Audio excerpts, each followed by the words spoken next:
Good morning बच्चों। आज हम कक्षा 7 की गणित विषय का टॉपिक त्रिभुज और उसके गुण उसके बारे में पढ़ेंगे। तो आज का टॉपिक है त्रिभुज और उसके गुण, कक्षा 7 और विषय गणित। आज की दिनांक है 19 मई 2020। कल हमने त्रिभुज और उसकी परिभाषा और उसके प्रकार के बारे में पढ़ा था। आज हम त्रिभुज के कुछ और गुणों के बारे में पढ़ेंगे। सबसे पहले है माध्यिका। एक त्रिभुज दिया हुआ है, त्रिभुज ए बी सी। डी भुजा बी सी का मध्य बिंदु है। बिंदु डी भुजा बी सी का मध्य बिंदु है। अब यदि हम शीर्ष ए को डी से मिलाएं, तो शीर्ष ए को डी से मिलाएं तो हमें एक रेखाखंड ए डी प्राप्त होता है। तो ये जो रेखाखंड ए डी है वह त्रिभुज की माध्यिका कहलाता है। यानी त्रिभुज के किसी शीर्ष को सामने वाली भुजा के मध्य बिंदु से मिलाने वाली रेखा त्रिभुज की माध्यिका कहलाती है। तो इसकी परिभाषा होगी, त्रिभुज के एक शीर्ष को सामने वाली भुजा के मध्य बिंदु से मिलाने वाले रेखाखंड को त्रिभुज की माध्यिका कहते हैं। त्रिभुज के शीर्ष को उसके सामने वाली भुजा के मध्य बिंदु से मिलाने वाला रेखाखंड त्रिभुज की माध्यिका कहलाता है। चूंकि त्रिभुज में 3 शीर्ष और 3 भुजाएं होती है, अतः हम किसी भी त्रिभुज में 3 माध्यिका खींच सकते हैं, अधिक से अधिक 3 माध्यिका। शीर्ष ए से माध्यिका खींची एडी, इसी प्रकार से शीर्ष सी से सामने वाली भुजा ए बी के मध्य बिंदु ई से रेखा मिलाई, माध्यिका प्राप्त हुई सीई। और इसी प्रकार बिंदु बी से सामने वाली भुजा ए सी के मध्य बिंदु एफ से एक रेखाखंड मिलाया, जिसे हम बोलेंगे माध्यिका बी एफ। तो इस प्रकार किसी त्रिभुज एबीसी में हमें कुल अधिक से अधिक 3 माध्यिका खींची जा सकती है। पहला माध्यिका एडी, दूसरा माध्यिका सीई और तीसरा माध्यिका बी एफ। अब हम त्रिभुज के दूसरे गुण के बारे में पढ़ेंगे, जिसे बोलते हैं शीर्ष लंब। एक त्रिभुज दिया हुआ है, त्रिभुज ए बी सी।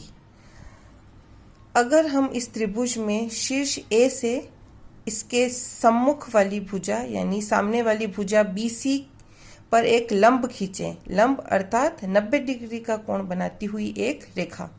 यानी शीर्ष ए से सामने वाली भुजा पर 90 डिग्री का कोण बनाती हुई एक रेखा, जिसे हम लंब कहते हैं। एक लंब खींचा तो हमें लंब प्राप्त हुआ ए एल। तो यह जो रेखाखंड ए एल है, लंब है, किसी त्रिभुज के किसी शीर्ष से सामने वाली भुजा पर डाला गया लंब। उस लंब को हम बोलेंगे शीर्ष लंब। क्योंकि यह शीर्ष से खींचा जा रहा है, अतः इसका नाम है शीर्ष लंब। तो इसकी परिभाषा हुई, त्रिभुज के एक शीर्ष से सामने वाली भुजा पर डाला गया लंब शीर्ष लंब कहलाता है। त्रिभुज में 3 शीर्ष होते हैं और 3 भुजाएं होती है, अतः त्रिभुज में किसी भी त्रिभुज में कुल मिलाकर अधिक से अधिक 3 शीर्ष लंब खींचे जा सकते हैं। जैसे बी से शीर्ष बी से सामने वाली भुजा पर डाला गया लंब बी एम कहलाएगा शीर्ष लंब बी एम। इसी प्रकार से शीर्ष सी से सामने वाली भुजा पर लंब डाला, जिसे हम बोलेंगे शीर्ष लंब सी एन। तो त्रिभुज ए बी सी में 3 शीर्ष लंब प्राप्त हुए, शीर्ष लंब ए एल, शीर्ष लंब बी एम और शीर्ष लंब सी एन। अब हम अलग अलग त्रिभुजों में शीर्ष लंब किस प्रकार से बनते हैं उस पर थोड़ा देखेंगे। न्यूनकोण त्रिभुज, यदि एक न्यूनकोण त्रिभुज दिया हुआ है ए बी सी, तो इस न्यूनकोण त्रिभुज के तीनों ही शीर्ष लंब उसके अभ्यंतर में स्थित होंगे, यानी त्रिभुज के अंदर ही होंगे तीनों शीर्ष लंब। एक समकोण त्रिभुज दिया हुआ है ए बी सी। तो इस समकोण त्रिभुज में ए से सामने वाली भुजा यानी कि बीसी पर डाला गया लंब, ए से हमने बीसी पे लंब डाला तो वो भुजा ए बी ही होगा।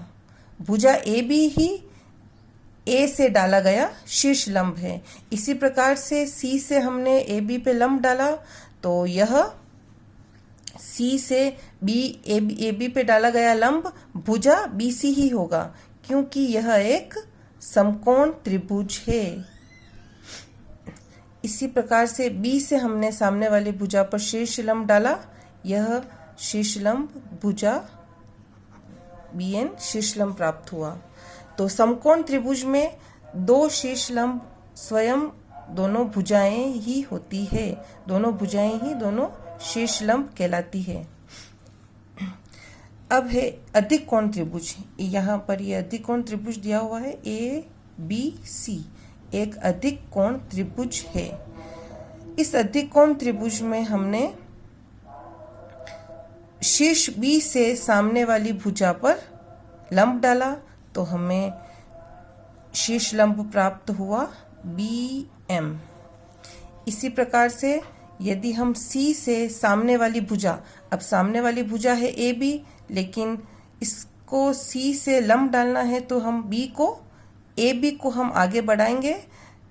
ये डॉट डॉट डॉट वाली रेखा है, रेखा भुजा ए बी को हमने आगे बढ़ाया तो सी से हमने लंब डाला, वो शीर्ष लंब कहलाएगा सी से डाला गया शीर्ष लंब। इसी प्रकार से भुजा शीर्ष ए से सामने वाली भुजा, शीर्ष ए के सामने वाली भुजा है बीसी, लेकिन यह बीसी से लंब डालेंगे तो इसको बीसी को आगे बढ़ाएंगे। बीसी को आगे बढ़ाने पर हमने शीर्ष ए से लंब डाला, वो कहलाएगा शीर्ष लंब बी ए पी और ये शीर्ष लंब सी क्यू। तो आप देख रहे हैं इसमें अधिक कोण त्रिभुज में दो जो शीर्ष लंब प्राप्त हुए, सी से डाला गया शीर्ष लंब और इसी प्रकार से ए से डाला गया शीर्ष लंब, इस त्रिभुज के अभ्यंतर में स्थित नहीं है, इस त्रिभुज के बाह्य भाग में स्थित होते हैं। यानी अधिक कोण के शीर्ष लंब अभ्यंतर में स्थित ना होके उसके बाह्य भाग में एक या एक से अधिक शीर्ष लंब उसके बाह्य भाग में स्थित होता है।